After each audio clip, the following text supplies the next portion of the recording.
It's 7:30. Good morning, I'm Ian Crouch with Hunter News. A 27-year-old man has had his leg broken in a brawl at Hamilton at the weekend. Joanne Elliott from police headquarters says it's alleged he and another 4 men were set upon by a group of 7 men following an argument on Beaumont Street at around midnight on Sunday. And 2 men from the original group, aged 26 and 27, were pushed to the ground, kicked and punched before the others ran away from the location. Now, emergency services were contacted. All 5 from the original group were taken to the Mater Hospital. We now have that 27-year-old man being treated for a broken leg. The 26-year-old man was treated for facial injuries, and the other 3 escaped with only minor injuries. Anyone who witnessed the incident is urged to call Crime Stoppers on 1800 333 000.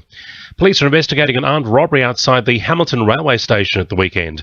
A 34-year-old man received a cut to the arm with an unknown weapon before his wallet and ID were stolen at the reserve outside the station on Sunday afternoon.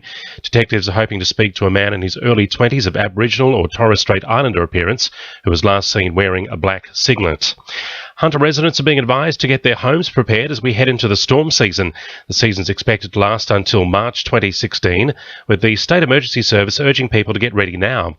Hunter Region Controller Amanda Williamson says minimising damage is vital. It's important for a number of factors. Firstly, so that they can ensure that their own properties are well prepared prior to the storm season, which should mitigate any damage to their properties and to their neighbours. And it's also important too that they check on things like making sure they've got the adequate levels of insurance in place before their storm season approaches in the Hunter. A Rutherford business has been forced to pay $100,000 to clean up an oil spill discovered on its property earlier this year. Landowner Fulton Hogan reported the spill to the EPA in July, but investigation failed to uncover the culprit, leaving the company to cover the cost. There are reports around 2,500 litres of oil wound up in a lagoon on Stony Creek. Hunter New England Health is urging residents to be aware of symptoms as the peak of the gastro season approaches. Symptoms usually include nausea as well as fever and muscle aches, which last between 1 and 2 days, sometimes longer. Public health physician Dr. David Durheim says there's already been a number of reported cases across the region. Every year around about the end of winter and into spring, we see an increase in gastro, particularly due to norovirus. We know we're relatively early in the season, but we've already seen outbreaks of gastro in childcare settings and aged care settings in the Hunter New England region and across New South Wales. The Belmont Motor Registry is all but certain to close despite strong public opposition. Residents will hear tonight about the latest negotiations between the state government and Swansea MP Yasmin Catley.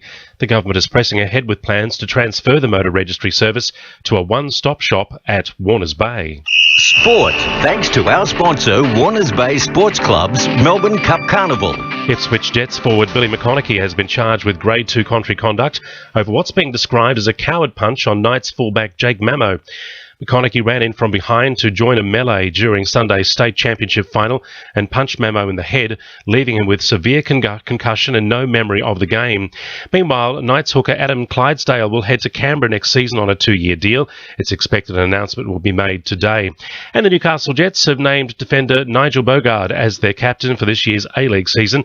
The 29-year-old has returned home after 5 seasons at Adelaide United. I think that captaincy was an option. It was a big driving force for me. I like to be vocal on the park, and I think that goes a long way. And yeah, just a bit of an honour that the coaching staff have that trust in me to lead the boys out and more importantly lead their game plan each week. To NURFM News Time 26 to 8.